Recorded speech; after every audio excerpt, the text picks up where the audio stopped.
தேவன் தைரியம் உள்ளவர்களின் தேவன். எப்ப தேவன் உன் கண்ணுக்கு தெரிவார் தெரியுமா?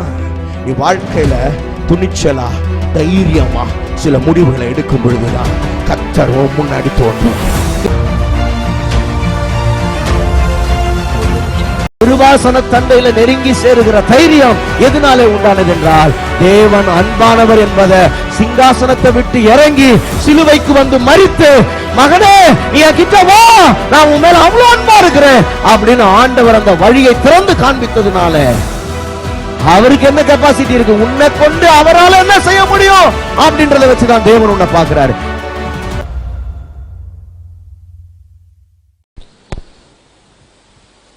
ஆண்டவரும் இரட்சகருமாகிய இயேசு கிறிஸ்துவின் நாமத்தினாலே வாழ்த்தி வரவேற்கிறேன்.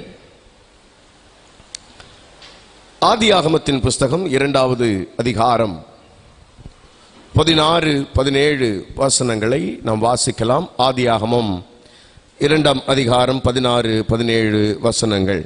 தேவனாகிய கர்த்தர் மனுஷனை நோக்கி, நீ தோட்டத்தில் உள்ள சகல விருட்சத்தின் கனியையும் புசிக்கவே புசிக்கலாம், ஆனாலும் நன்மை தீமை அறியத்தக்க விருட்சத்தின் கனியை புசிக்க வேண்டாம், அதை நீ புசிக்கும் நாளிலே சாகவே சாவாய் என்று கட்டளையிட்டார். அதை நீ புசிக்கும் நாளிலே சாகவே சாவாய் என்று கட்டளையிட்டார்.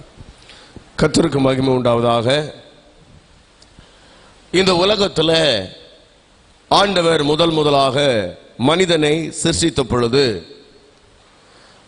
அந்த மனிதனை எப்படி படைத்தார் என்றால், மனிதனுடைய படைப்பே அவன் தேவ சாயலாக சிருஷ்டிக்கப்பட்டான் என்று வேதம் சொல்லுகிறது. ஆதியாகமம் 1ஆம் அதிகாரம் 26வது வசனத்தை நாம் வாசிக்கும் பொழுது, தேவன் மனிதனை அவருடைய சாயலாகவும் அவருடைய ரூபத்தின்படியாகவும் ஆண்டவர் படைத்ததாக நாம் பார்க்கிறோம். அவரை ஆணும் பெண்ணுமாக படைத்தார் என்று நாம் பார்க்கிறோம். ஆக தேவ சாயலாக அல்லது தேவனுடைய ரூபத்தின்படியாக மனிதன் என்பவன் சிருஷ்டிக்கப்பட்டான். இந்த தேவ சாயல்ல ஒன்று என்ன அப்படின்னா, தேவன் இந்த பூமியில தமக்கு விருப்பமானதை எல்லாம் செய்வார். தனக்கு என்ன தோணுதோ அதை செய்வார். பரிசுத்த வேதம் சொல்லுகிறது, கர்த்தர் தமக்கு சித்தமானதை எல்லாம் செய்கிறார். அப்ப அவருக்கு விருப்பப்படி எல்லாவற்றையும் செய்வார். மனிதனை படைக்கும் பொழுது கூட தேவன் எப்படி படைத்திருக்கிறார் என்றால், ஒரு மனிதன் அவனுக்கு விருப்பமான எல்லாவற்றையும் செய்யலாம். நல்லா கவனிக்கணும். நான் சொல்ல போற விஷயம் ரொம்ப முக்கியமானது. இதை நீங்கள் சரியாக புரிந்து கொள்ளாவிட்டால், சரியாக கவனிக்கலைன்னா தப்பா புரிஞ்சுக்குவீங்க. நிறைய நேரத்தில் இந்த தவறாக புரிந்து கொள்றது ஒரு பெரிய பிரச்சனை. ஒரு கூட்டத்தில் ஒரு பாஸ்டர் என்ன பண்ணாரு, ஒரு மீட்டிங் முடிச்சுட்டு கடைசியாக ஆல்டர் கால் கொடுத்தாரு. எல்லாரும் முன்னாடி வந்தாங்க. ஒருத்தர் முன்னாடி வந்தார். பாஸ்டர் கேட்டார், உங்களுக்காக ஏதாவது ஜெபம் பண்ணணுமா அப்படின்னு கேட்டார். உடனே அந்த சகோதரர் சொன்னார், பாஸ்டர் என்னுடைய ஹியரிங்காக நீங்கள் ஜெபம் பண்ணுங்க அப்படின்னார். உடனே அவர் கூப்பிட்டு வச்சு அவருடைய காதில் கை வச்சு, இயேசுவின் நாமத்தினாலே அடைக்கப்பட்ட காதுகள் திறக்கப்படுவதாக அப்படின்னு சொல்லி ஒரு 5-10 நிமிஷம் நல்லா மூச்சை பிடிக்க ஜெபம் பண்ணுறார். சுகம் உண்டாகட்டும்ப்பா, நீங்கள் அப்படி அற்புதம் செய்வீங்க, இப்படி அற்புதம் செய்வீங்க அப்படின்னு சொல்லி ஜெபம் பண்ணி முடிச்சுட்டு அப்புறம் கேட்குறார், இப்போ எப்படி இருக்கு அப்படின்னு கேட்குறார். அவர் சொல்கிறார், இல்லை எனக்கு அடுத்த வாரம் தான் ஹியரிங்கு அப்படின்னு. ஏன்னா அவர் சொல்கிற ஹியரிங் வேற, இவர் ஜெபம் பண்ண ஹியரிங் வேற. சில நேரத்தில் நாம் புரிஞ்சிக்கிறது வேற வேற விதமாக புரிஞ்சுப்போம். அதனால் எப்போவுமே சொல்கிறத ரொம்ப கவனமாக காதில் வாங்கணும். அப்படி வாங்கலைன்னா நீங்கள் எந்த பிரசங்கத்தையும் எந்த செய்தியையும் தவறாக புரிந்து கொள்ளலாம். நல்லா கவனிக்கணும். இந்த உலகத்தில் தேவன் மனிதனை படைத்த பொழுது மனிதனை தேவன் சுயாதீனம் உள்ளவனாக படைத்தார். எல்லாரும் சொல்லுங்க, சுயாதீனம் உள்ளவன். இல்லைங்க, சுயாதீனம் உள்ளவன். எல்லாரும் சொல்லுங்க, சுயாதீனம் உள்ளவன் அப்படின்னா இண்டிபெண்டன்ட். எல்லாரும் சொல்லுங்க, இண்டிபெண்டன்ட். இண்டிபெண்டன்ட்னா என்ன அர்த்தம் தெரியுமா? ஒரு மனுஷன் அவன் விருப்பப்படி நடக்கலாம். அவனுக்கு எதெல்லாம் பிடிக்குதோ அதெல்லாம் செய்யலாம். எங்க போனோமோ போகலாம். ஜெபிக்கணும்னு நினச்சா ஜெபிக்கலாம், தூங்கணும்னு நினச்சா தூங்கலாம், சர்ச்சுக்கு போகணும்னு நினச்சா போகலாம், போகாமல் இருக்கணும்னு நினச்சா போகாம இருக்கலாம். சாப்பிடலாம் நினைச்சா சாப்பிடலாம், சாப்பிடக்கூடாது நினைச்சா சாப்பிடக்கூடாது இருக்கலாம். ஏன்னா மனுஷனை ஆண்டவர் படைக்கும் பொழுது அவன் விருப்பப்படி வாழக்கூடியவனாக படைத்திருக்கார். நல்லா கவனிக்கணும், ரொம்ப கவனமா ஒவ்வொரு வார்த்தையாக நீங்கள் உற்று நோக்க வேண்டும். அது ரொம்ப முக்கியம். ஒரு மனுஷன் நன்மை செய்கிறவனா இருந்தா, நன்மை செய்ய அவனுக்கு விருப்பம் இருந்தா நன்மை செய்யலாம். ஒருவேளை அவனுக்கு நன்மை செய்ய விருப்பம் இல்லை, தீமை தான் செய்யணும்னா தீமை செய்யலாம். இப்போ இன்னைக்கு உலகத்தில் எத்தனையோ மனிதர்கள் தீமை செய்கிறாங்க, அல்லது அவங்களோட வழிகள்லாம் ரொம்ப தவறாக இருக்குது. எத்தனையோ மனுஷன் பாவம் செய்கிறான். இப்போ ஒரு காலையில் இப்போ வர வழியில் நீங்கள் பார்த்தீங்கன்னா டாஸ்மார்க் எல்லாம் திறந்துருக்கு. எவ்வளோ பேர் தண்ணி அடிக்கிறாங்க. தண்ணி அடிக்கலாம், தண்ணி அடிக்கணும்னு நினைக்கிறவன் என்ன பண்ணலாம்? சொல்ல மாட்டீங்களே, தண்ணி அடிக்கலாம். சினிமாவுக்கு போகணும்னு நினைக்கிறவங்க சினிமா போகலாம். இப்போ இன்னைக்கு சாயந்தரம் பாருங்க, நிறைய பேர் ஆராதனைலாம் கட் பண்ணிட்டு என்ன பார்க்குறாங்க? டிவி பார்த்துட்டு இருப்பாங்க. ஆண்டவர் என்ன பண்ணாரு? அவங்களெல்லாம் போய் டிவி எல்லாம் கரண்ட் போக வச்சிட்டாரா? போக வைக்கல. ஆனால் இதுக்கெல்லாம் விளைவுகள் இருக்குது. நல்லா கவனிச்சுக்கணும். என்னன்னா, ஒவ்வொரு மனிதனும் என்ன செய்யறானோ அந்த செயலுக்கேற்ற விளைவுகள் ஒன்று உண்டு. நல்லா கவனிக்கணும். அவன் செய்யறதுக்கான பின் விளைவுகள் ஒன்று உண்டு என்பதை மறந்துடக்கூடாது. Price the Lord. ஆமென் சொல்ல மாட்டீங்களே? அல்லேலூயா.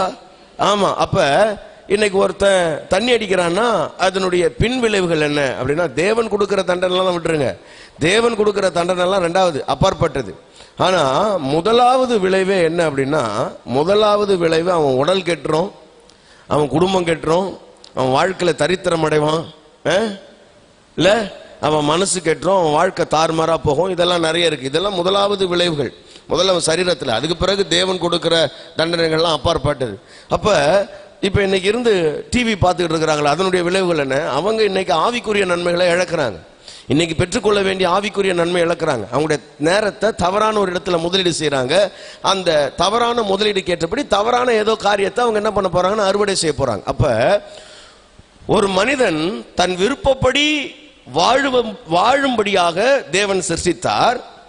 அதனுடைய விளைவுகள் என்னவென்று அவனுக்கு ஆண்டவர் காண்பித்தார். நல்லா கவனிக்கணும். நீ என்ன வேணா எப்படி வேணா வாழலாம், ஆனா நீ வாழக்கூடிய வாழ்க்கையினுடைய விளைவுகள் என்னது என்பதை நீ தெரிந்து கொள்ளணும் அப்படின்றத ஆண்டவர் சுற்றி காண்பிச்சார். நீ நன்மை செஞ்சா நன்மை உனக்கு பலனா வரும், நீ தீமை செஞ்சா அதனுடைய விளைவு தீமை தான். Price God. ஆமென் சொல்ல மாட்டீங்களே? நான் உங்களுக்கு சொல்றது உங்களுக்கு புரியுதா? அதாவது உங்களுக்கு புரியுற மாதிரி சொல்லணும்னா, நெல்லு விதைச்சிங்கன்னா நெல்லு தான் அறுப்பீங்க, சரியா? பாவக்காவை விதைச்சிட்டு நெல்லை நீங்க அறுக்கணும்னு நினைச்சா அறுக்கவே முடியாது. விதைச்சது பாவக்கானா விளையிறது என்னதான் வரும்? சொல்லுப்பா, பாவக்கா தான் வரும், வேற எதுவுமே வராது. ஏன்னா நீங்க அதை தான் விதைச்சிருக்கீங்க. அப்ப நீங்க சரியானதை விதைக்கணும் அப்படின்றது ஆண்டோட விருப்பம். அப்ப கர்த்தர் தமக்கு சித்தமானதையெல்லாம் செய்யறாரு. ஆனா அவர் ஒரு நாளும் தப்பானதை செய்ய மாட்டார், அவர் ஒரு நாளும் தீங்கானதை செய்ய மாட்டார், அவர் ஒரு நாளும் ஒழுக்கக்கேடானதை செய்ய மாட்டார், அவர் ஒரு நாளும் அசுத்தமானதை செய்ய மாட்டார், அவர் ஒரு நாளும் அநீதியானதை செய்ய மாட்டார். அப்ப மனிதனுக்கு நன்மை இன்னதென்று அவர் என்ன பண்ணிருக்காராம்? கற்பித்திருக்கிறார். நன்மை இன்னதுன்னா ஆண்டவர் சொல்லி கொடுத்திருக்கிறார். இதை செய், இதை செய்யாத, இந்த வழியில போ, இந்த வழியில போகாத, இது உனக்கு ஜீவன், இது உனக்கு மரணம், இது உனக்கு ஆசீர்வாதம், இது உனக்கு சாபம்.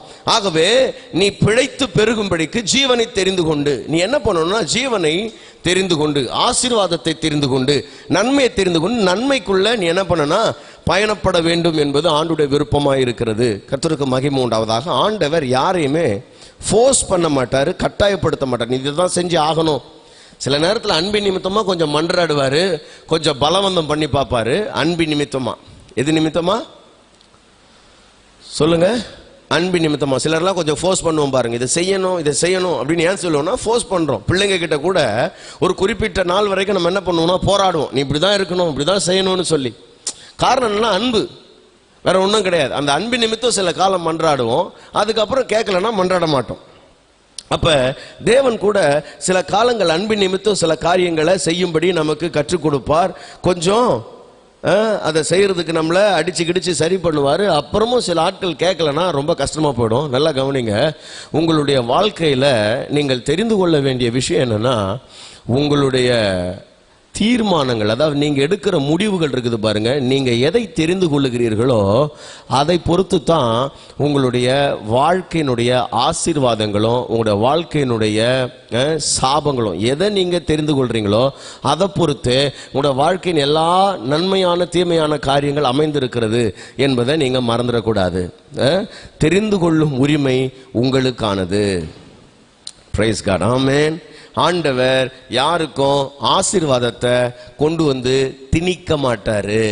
சொல்லுங்க, ஆசீர்வாதத்தை திணிக்கிற பழக்கம் அவருக்கு இல்லை.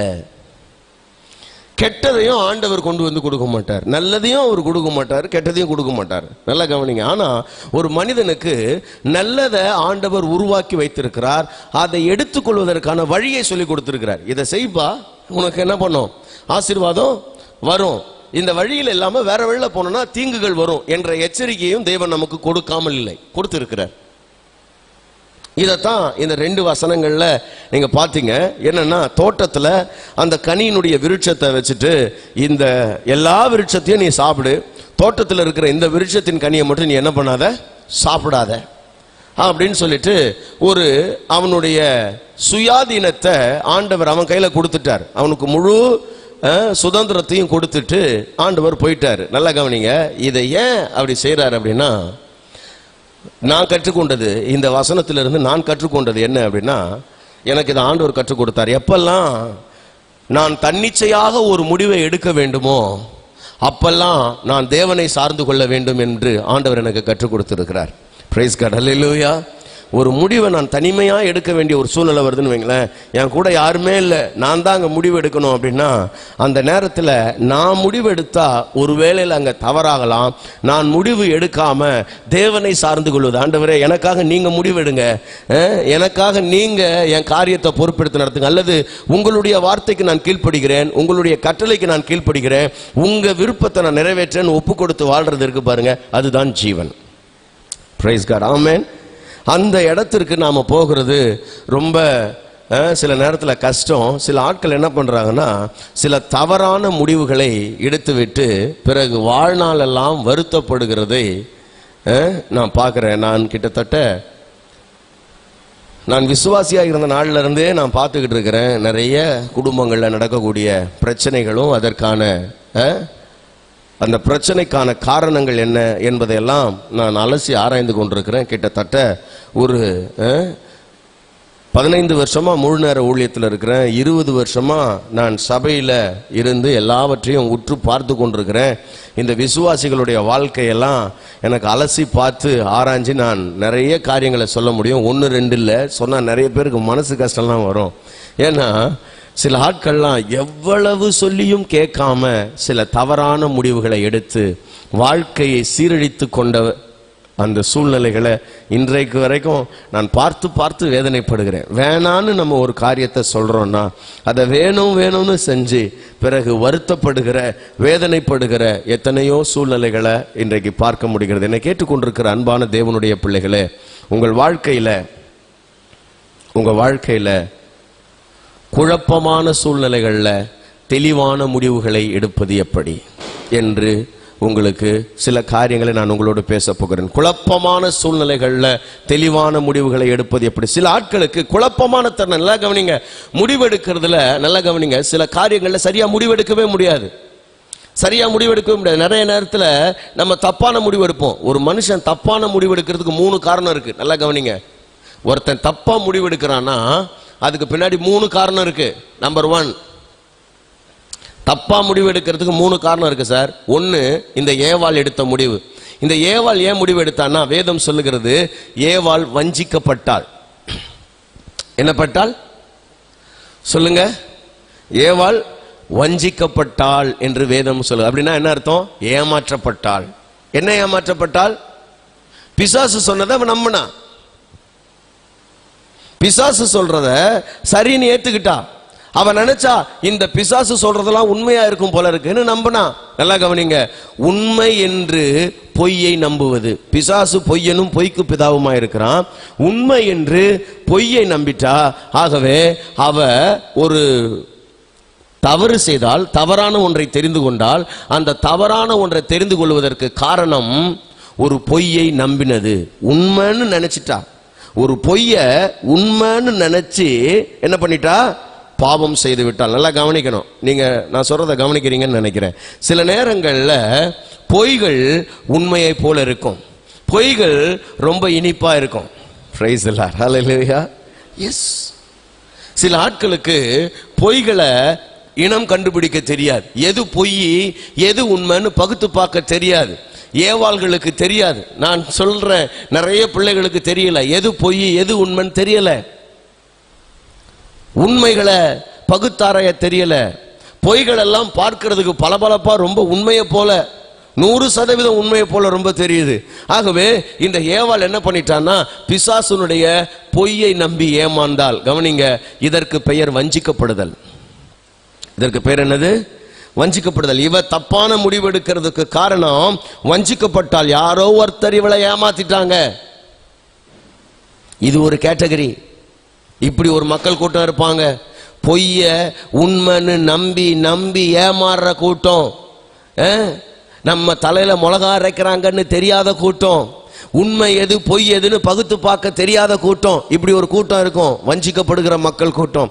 நம்பர் 2, இன்னொரு மனுஷன் தப்பான முடிவெடுக்கிறதுக்கு காரணம் கீழ்ப்படியாமை. ஆதாம் இருக்கிறார் பாருங்க, அந்த ஆதாமுடைய வாழ்க்கையில அவரும் அதே தவற செய்யறாரு. இவருக்கு தெரியும் அது தப்புன்னு. நல்லா கவனிக்கணும், இது 2வது கூட்டம். தப்புன்னு தெரிஞ்சே செய்யற ஆட்கள் இவங்க.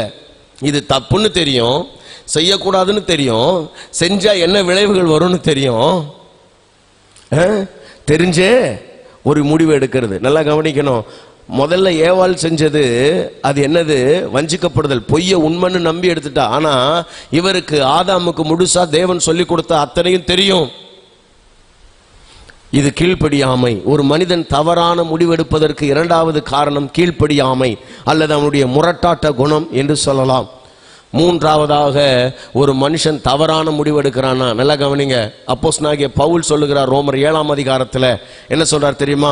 நான் செய்யணும்னு நினைக்கல, ஆனா செஞ்சிடுறேன்.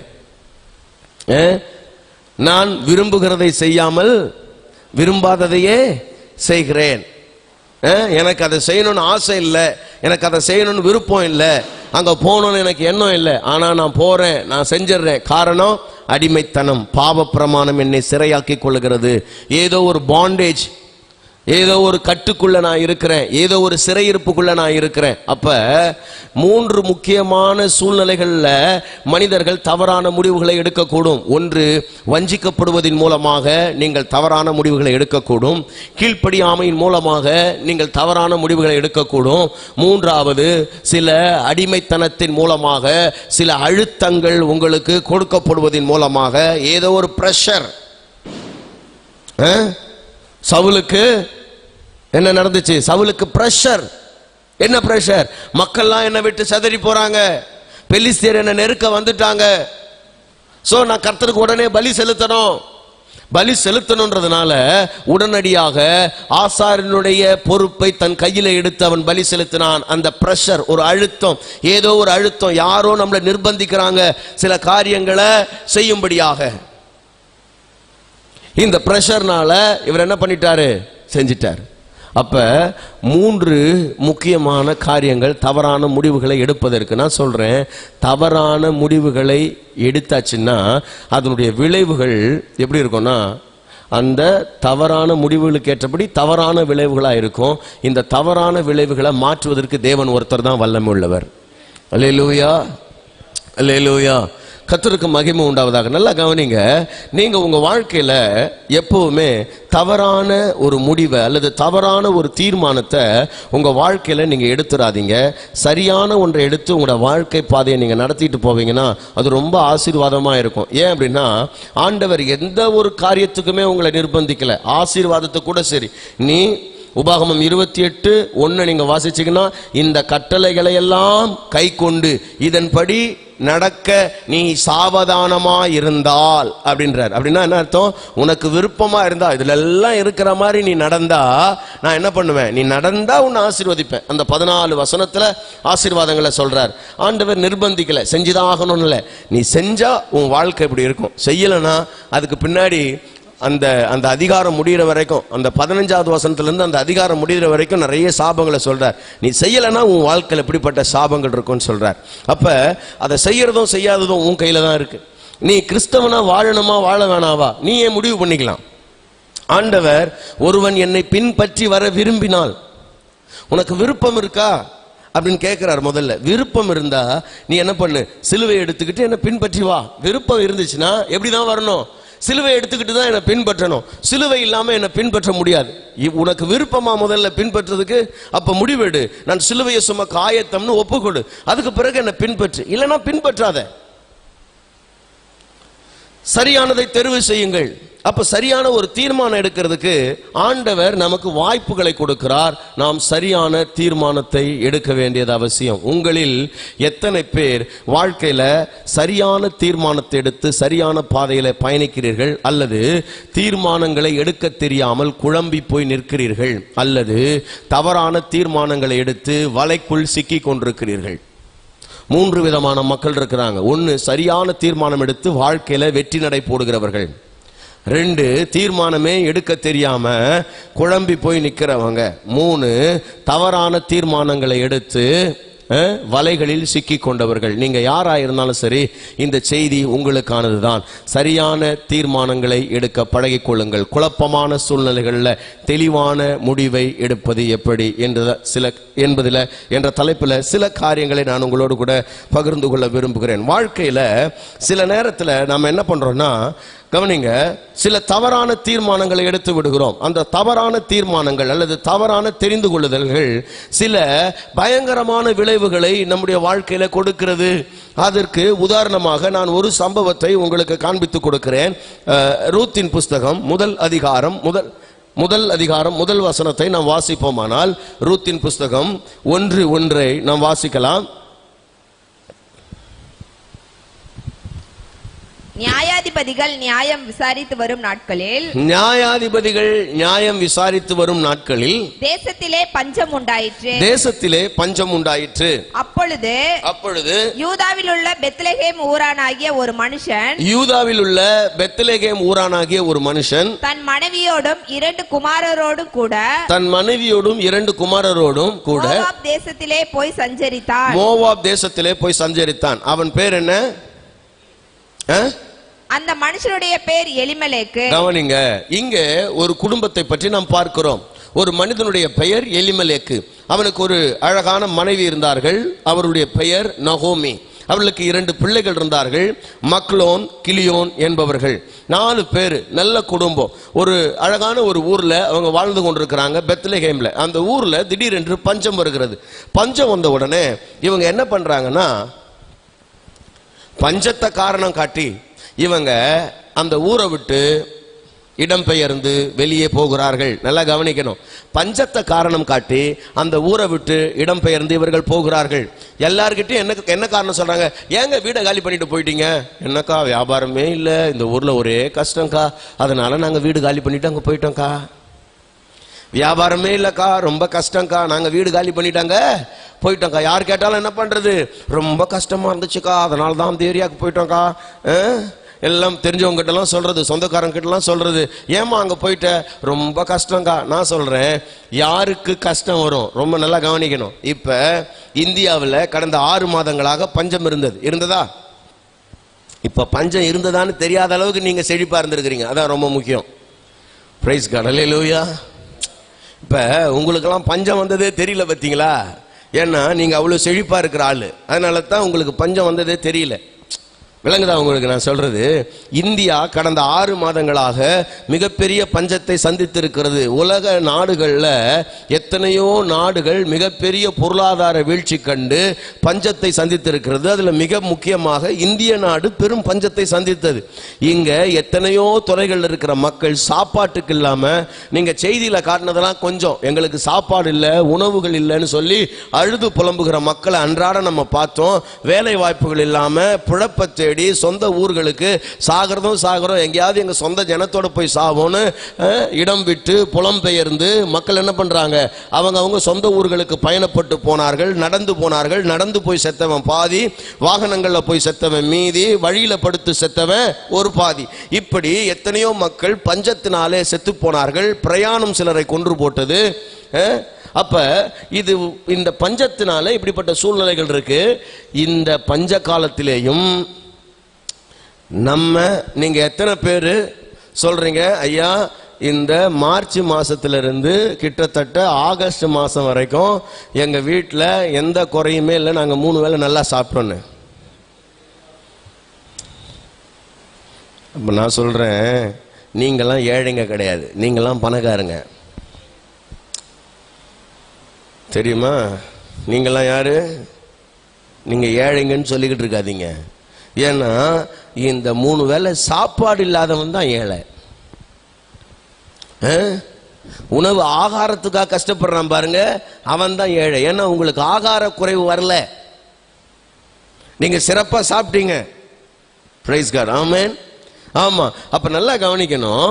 இந்த மக்கள் பஞ்சம்னு வந்தவொடனே இடம் பெயர்ந்து போவது இயல்பு, எல்லாருக்குமே இயல்பு, எல்லா நாடுகளிலும் எல்லா மக்கள் கூட்டத்திலும் இயல்பு. இது ஆபிரகாம் காலத்திலிருந்து நடந்தது. ஆபிரகாம் ஆதியாகமம் 12ஆம் அதிகாரம் 10ஆம் வசனத்துல பாத்தீங்கன்னா, பஞ்சம் வந்தவொடனே எகிப்துக்கு போறார்.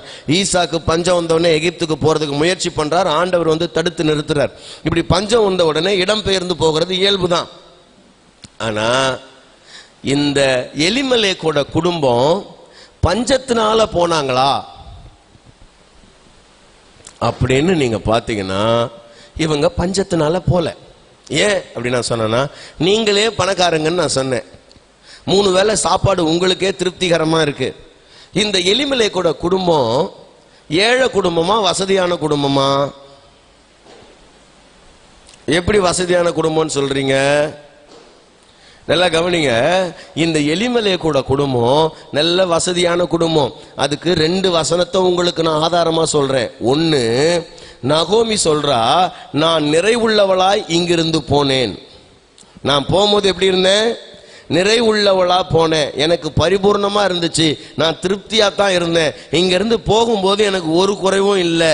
கர்த்தர் இப்ப திரும்பி வரும்பொழுதுதான் எனக்கு குறைவா ஆண்டவர் கட்டளையிட்டார்னு ஆண்டவர் மேல பழிய போடுறா. அதை நான் அப்புறம் சொல்றேன். நான் போகும்போது எப்படி போனேன்? நிறைவுள்ளவளாய் போனேன்னு சொல்றா. அப்ப இவ குறைவுள்ள ஆள் கிடையாது.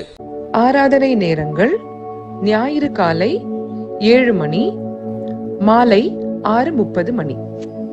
எங்களை தொடர்பு கொள்ள வேண்டிய தொலைபேசி எண்கள் 92-831-606662, 98-406-7235. எங்களை தொடர்பு கொள்ள வேண்டிய முகவரி: அகாபே சபை, எண் 189, EH ரோட், கொருக்குப்பேட்டை, சென்னை 6,21,000.